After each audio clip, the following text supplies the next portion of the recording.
عابد شاہ صاحب، محمد یوسف صاحب کوئٹہ سے پوچھتے ہیں سودی بینک کے فنڈ سے بنائی گئی مسجد اور اس میں نماز کا حکم بتا دیجیے، کیا حکم ہے؟ یہ یوسف صاحب نے سوال جو کیا ہے یہ کافی غیر واضح سوال ہے۔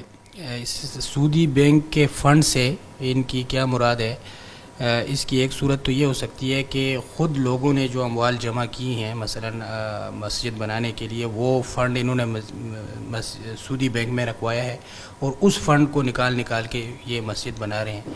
تو ایک صورت اس کی یہ ہو سکتی ہے۔ تو اس صورت میں تو ظاہر ہے کہ اپنا فنڈ اگر سودی بینک میں بھی رکھوا لیا جائے تو سودی بینک میں رکھوانے سے وہ حرام نہیں ہو جاتا، وہ حلال رقم ہے لوگوں کی جمع کی ہوئی، تو اس کو مسجد میں استعمال کر سکتے ہیں۔ البتہ اس میں جو منافع کا حصہ ہوگا، جو نفع کے نام پر جو سود ملے گا، تو وہ سود لینا جائز نہیں ہوگا اور اس کو مسجد میں استعمال کرنا جائز نہیں ہوگا۔